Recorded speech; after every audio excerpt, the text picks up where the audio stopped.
I'm Sophia, a 35-year-old woman who's all about being neat and organized. I work as an auditor in a big firm, and my friends often joke about my love for keeping receipts and paying taxes on time. But hey, I think it's these little things that keep my life in order. So, let me tell you about how I met my husband, Michael. We met at a party thrown by our mutual friend, Rachel.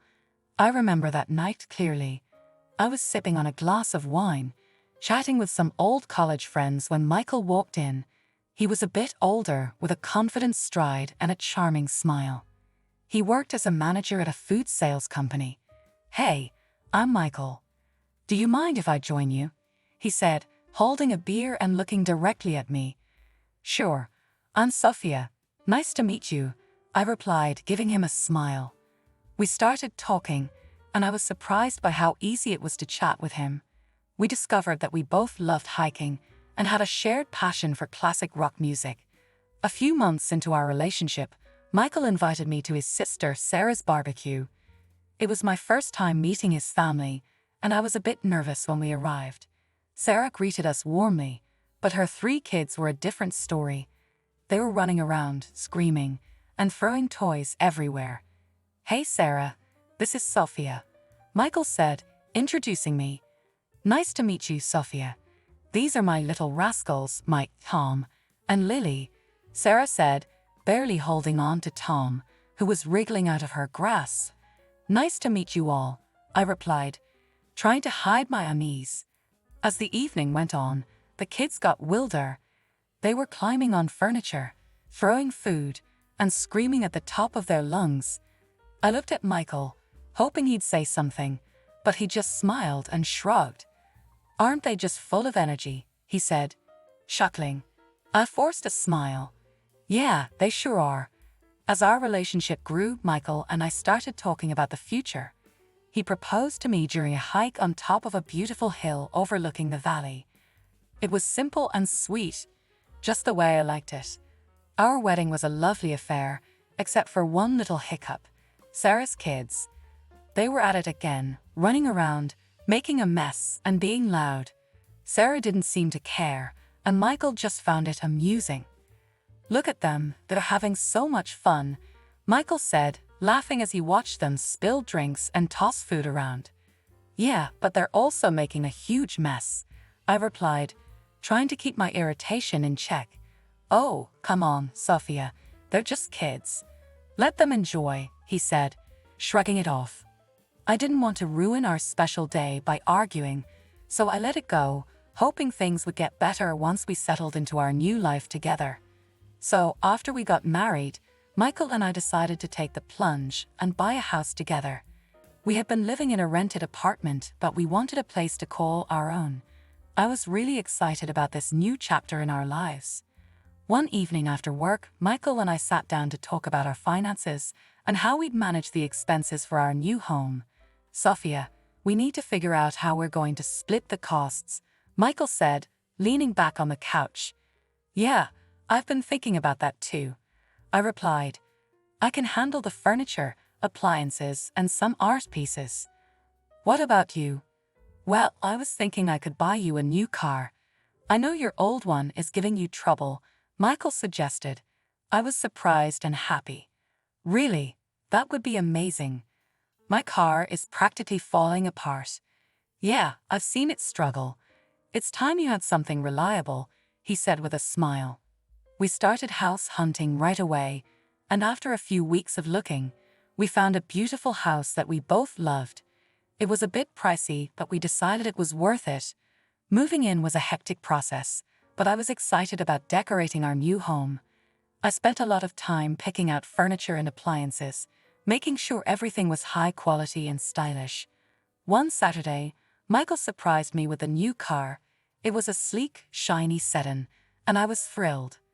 "Michael, this is incredible. Thank you so much," I exclaimed, hugging him tightly. "You're welcome, Sophia. You deserve it," he said, looking proud of himself. As we settled into our new home, things seemed to be going well. We both enjoyed our jobs and loved coming home to our cozy house. But there were small things that started to bother me. Michael's laid-back attitude which I once found charming, was beginning to get on my nerves, especially when it came to household chores. "Michael, can you help me with the dishes tonight?" I asked one evening after dinner. "Ah, Sophia, I had a long day at work. Can't we just leave them for tomorrow?" he replied, looking at me with pleading eyes. "Michael, we can't keep putting things off. I'm tired too, but we need to keep this place clean," I insisted. "Fine, I'll do it," he said, sighing heavily as he got up from the couch. So, a few months into our marriage, I started worrying because I couldn't get pregnant. It was really stressing me out.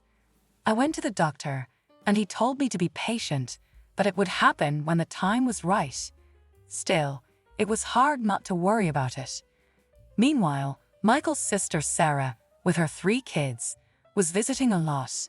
Sarah lives in a neighboring state, but you'd think she lived next door with how often she was around. Every time she came over, she'd unload all her problems with her husband on me. It was non-stop during dinner while we were trying to relax. She'd be at it, talking about her issues. "Sophia, you won't believe what John did this time," Sarah would start, rolling her eyes. "Sarah, can we talk about something else for once?" I'd ask, trying to steer the conversation away from her marital drama. "Oh, come on, Sophia. I need to vent. You're the only one who understands." She replied, not getting the hint at all. And her kids? They were a nightmare as soon as they stepped into our house. It was like a circus. They'd run around, fighting with each other, throwing food, and just being loud. After a long week at work, all I wanted was some peace and quiet, but that was impossible with those kids around. "Guys, can you calm down, please?" I'd say, trying to keep my cool as they tore through the living room. "Why are you always so uptight, Sophia?" Sarah would snap at me whenever I tried to get her kids to behave. "They're making a mess, Sarah. I just cleaned the house," I'd respond, feeling my patience wearing thin. "Well, maybe if you had your own kids, you'd understand." She shot back one day, her words hitting me like a punch in the gut. I was stunned by how insensitive she was, especially knowing how much I was struggling with getting pregnant. It felt like a slap in the face, and I couldn't believe Michael didn't say anything to defend me. "Michael, are you going to let her talk to me like that?" I asked, my voice shaking with anger and hurt. "Sophia, calm down. You're making a big deal out of nothing," he said, siding with her again. "A big deal out of nothing. She just insulted me in my own home," I shouted, feeling the tears well up. I was so done. I couldn't keep living like this, constantly disrespected in my own home, with my husband always taking his sister's side. It was clear to me that something had to change, and soon. One Saturday, Sarah showed up with her 3 kids. "Emily, I need a break from parenting. I'm going shopping," she said, dumping them on me. I couldn't help but chuckle when she said, "parenting." The woman barely knows what that means. "Fine, Sarah, but you better be quick," I said, already feeling the stress coming on. "Thanks, Sophia. You're a lifesaver," she chirped, grabbing her purse and bolting out the door before I could say anything else. Great, I thought. Just what I needed. I was in the kitchen trying to cook dinner. It's a long process and I like things done right, but with those kids running wild, it was impossible to focus. They were yelling, running around, and making a mess. "Guys, can you keep it down?" I shouted from the kitchen, hoping they'd listen for once. Of course, they didn't. Suddenly, I heard a loud crash. My heart sank. I ran into the living room, and there it was. My grandfather's antique Chinese vase, shattered on the floor. My chest tightened with anger and frustration. What the hell happened here? I screamed, looking at the kids who were now standing still, looking guilty. "We were just playing," one of them mumbled, not meeting my eyes. "This vase is priceless. It's from my grandfather. Do you have any idea what you've done?" I was livid, shaking with anger. Just then, Michael walked in, looking all calm and clueless. "What's going on, Sophia? Your nephews just broke my grandfather's vase. Look at this mess." I pointed at the shattered pieces on the floor. Calm down, Sophia. It's just a vase. We can get it fixed, he said, shrugging like it was no big deal. Just a vase. This isn't about the vase, Michael. It's about respect. I'm tired of this. Every time Sarah comes over, our house turns into a disaster zone, and you don't care. I shouted, my voice cracking with frustration. Just then, Sarah walked in, bags in hand, looking annoyed. What's all this yelling about? Your kids broke my grandfather's vase, Sarah. Look at this mess. I pointed at the floor, trying to hold back my tears. Well, maybe you should have kept a better eye on them, Sophia, she said, not even bothering to apologize. Are you kidding me? Your kids, Sarah. I shouldn't have to watch them. I was furious, my hands shaking with anger. Michael just shook his head, looking annoyed. You're overreacting, Sophia. Just drop it. Overreacting. I've had enough of this. I'm tired of being treated like I don't matter in my own home. I screamed, the tears finally spilling over. Michael just stood there, silent and cold, while Sarah smirked like she had won some sort of victory. I couldn't take it anymore. I stormed out of the room, feeling a mix of anger, hurt, and betrayal. We'd been dealing with Sarah and her kids' chaotic visits for months, but I had no idea what was coming next. One morning, Michael was sitting at the kitchen table, munching on his toast when he casually dropped a bombshell on me. Sophia, I need to tell you something. Sarah's getting divorced, and she's moving in with us with the kids for a few months, he said, like he was just telling me the weather. I almost dropped my coffee. What? Are you serious? Our house is already a madhouse when they visit for a day. How are we supposed to handle them living here for months? She's my sister, Sophia. She needs our help. You need to be more understanding, he said, looking at me like I was the one being unreasonable. Understanding? I've been more than understanding, Michael, but this is too much. Why can't we rent a place for her nearby? I'll even pay for the first month's rent, I suggested, trying to keep my cool. No, she'll be better off here, plus you can help with the kids and keep things clean, he said, like it was the most obvious thing in the world. I'm not a babysitter, Michael. I work too, and I need to relax when I get home, I said, my frustration boiling over. Stop being so selfish, Sophia. It's family. They need us, he said, his tone getting sharper. I'm not being selfish, Michael. I'm just asking for a reasonable solution. I'm not going to let my life be turned upside down, I said, feeling my anger bubbling up. Well, they're coming tomorrow evening, so you better get used to the idea, he said, standing up and heading out of the kitchen. I couldn't believe it. I felt completely blindsided and betrayed. The next morning, I woke up early, still fuming from our argument. I got dressed for work and went to grab my car keys, but they were nowhere to be found. I picked up the phone when Michael called, sounding way too calm for my liking. I took the car. It's mine, remember? I'm giving it to Sarah so she can use it for the kids. I was stunned into silence for a moment. You're giving my car to Sarah? Are you serious right now? It's not your car, Sophia. I paid for it, and she needs it more than you do, he said, his tone matter of fact. That's the last straw, Michael. You've taken everything from me, and I'm done, I said, my voice shaking with anger. What are you talking about? Don't be dramatic, Sophia, he said, clearly not getting it. I stood there in the hallway, holding my phone, unable to believe what was happening. It felt like a nightmare I couldn't wake up from. How have things gotten so bad? I picked up the phone and called a moving company.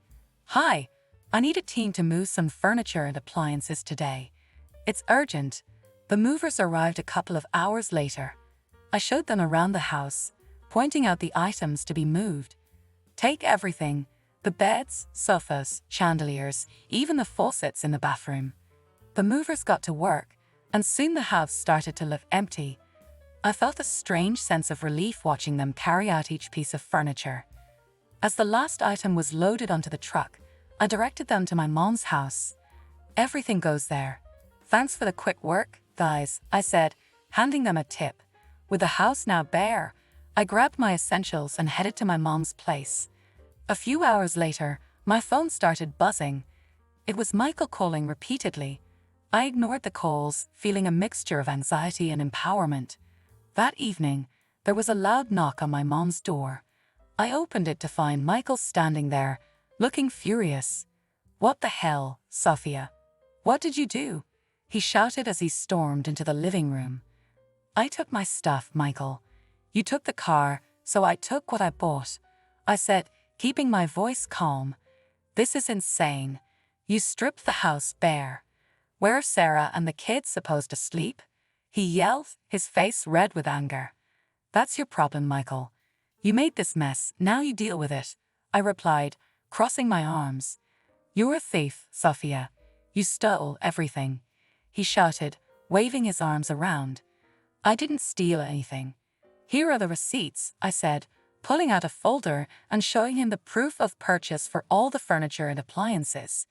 He looked through the receipts, his anger shifting to frustration. "Fine, Sophia. If this is how you want to play it, I'll file for divorce." I took a deep breath and handed him a stack of papers. "Already done. Here are the divorce papers. Sign them, and we're done." He stared at the papers, his face pale. "You're really serious about this, aren't you?" "Dead serious, Michael. I deserve better than this," I said, feeling a strange sense of calm wash over me. He took a pen from his pocket, signed the papers without another word, and handed them back to me. "Fine, Sophia. Have it your way." I watched as he turned and walked out of my mom's house, the door slamming behind him. I stood there for a moment, feeling a mixture of relief and sadness. It was over, and I knew it was the right decision. That night, I sat down with my mom and talked about everything that had happened. She was supportive and agreed that I had made the right choice. "Sophia, you've been through a lot. It's time you focused on yourself and your happiness," she said, giving me a comforting hug. "Thanks, Mom. I just need some time to figure things out," I replied, feeling a weight lifted off my shoulders. Over the next few days, I started to settle into a new routine. I began organizing my new space at my mom's house and planning my next steps. It was a fresh start, and for the first time in a long time, I felt hopeful about the future. I knew the road ahead wouldn't be easy, but I was ready to face it head-on. I had reclaimed my life, and there was no turning back. After divorcing Michael, we sold our house and split the money. I decided it was time to really set up my new place. My mom's house was great for a bit, but I needed my own space. One afternoon, I was sitting in the kitchen with my mom, scrolling through listings on my laptop. "Mom, I think I found a place that looks perfect. It's a small apartment downtown, close to work," I said, showing her the pictures. She looked over my shoulder and smiled. "That looks nice, Sophia. Have you called the realtor yet?" "Not yet, but I'm going to do that right now," I said, feeling a bit excited. I dialed the number and waited for the realtor to pick up. After a few rings, a friendly voice answered. "Hello, this is Mark. How can I help you?" "Hi Mark, my name is Sophia. I'm interested in the apartment you have listed downtown. Is it still available?" I asked, crossing my fingers. "Yes, it's still available. Would you like to schedule a viewing?" he replied, sounding hopeful. "Absolutely. How about tomorrow afternoon?" I suggested, trying to sound calm. "That works for me. I'll see you at 3:00 p.m., Mark said before we ended the call. The next day, I headed downtown to meet Mark and check out the apartment. When I arrived, he was waiting outside the building, a friendly smile on his face. "Hi, Sophia. Nice to meet you. Let me show you around," he said, shaking my hand. The apartment was small but cozy, just what I needed. It had a nice kitchen, a spacious living room, and a small balcony with a decent view of the city. "This place is perfect, Mark. I'll take it," I said, feeling a sense of relief. After signing the mortgage agreement and getting the keys, I started planning my move. I wanted to make this new space my own, a fresh start. I spent the next few days packing up my things at my mom's house and arranging for movers to help me with the big stuff. On moving day, my mom and a couple of close friends came over to help. As we loaded the last box into the moving truck, I felt a mix of excitement and nervousness about this new chapter in my life. Sophia, this is going to be great for you. A fresh start is just what you need, my mom said, giving me a reassuring hug. Thanks, Mom. I'm really looking forward to it, I replied, smiling. We drove to my new apartment, and with everyone's help, we had everything unloaded and set up in no time. As I looked around my new place, I felt a sense of accomplishment and peace. It was the beginning of a new chapter, and I was ready for it. That evening, I invited my mom and friends to stay for dinner to celebrate the move. We ordered pizza and sat on the floor, surrounded by boxes and laughter. Cheers to Sophia and her new place, my friend Rachel said, raising her glass of soda. Thanks, guys. I really appreciate all your help and support, I said, feeling grateful. As the night went on, we talked and laughed, and for the first time in a long time, I felt truly happy and free. After the party, as I sat on my balcony looking out at the city lights, I thought about everything I had been through and how far I had come.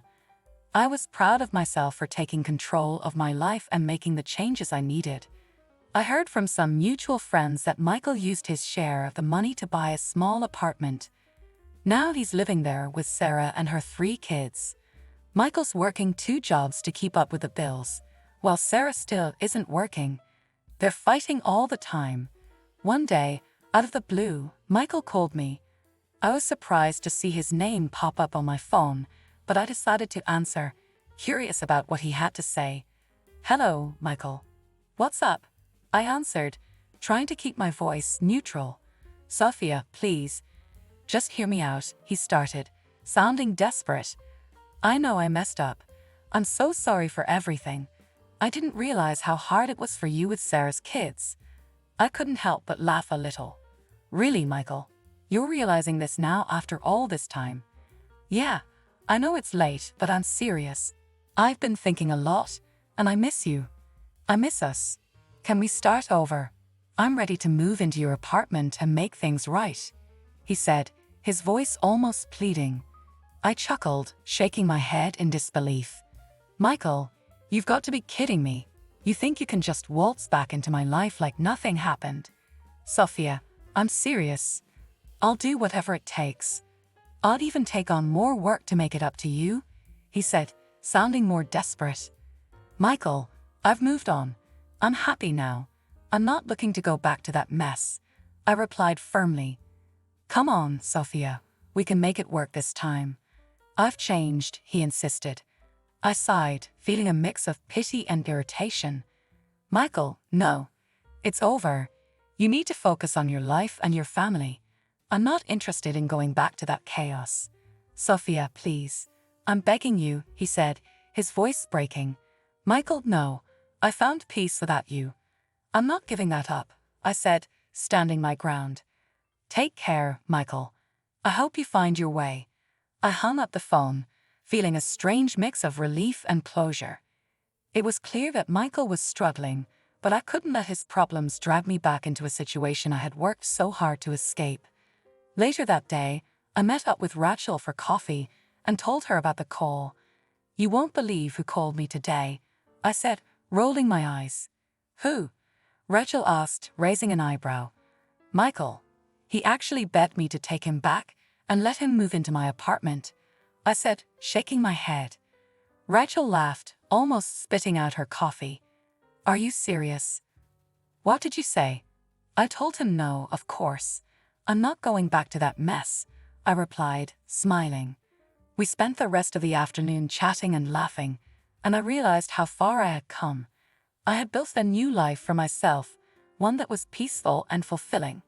I wasn't going to let anyone take that away from me.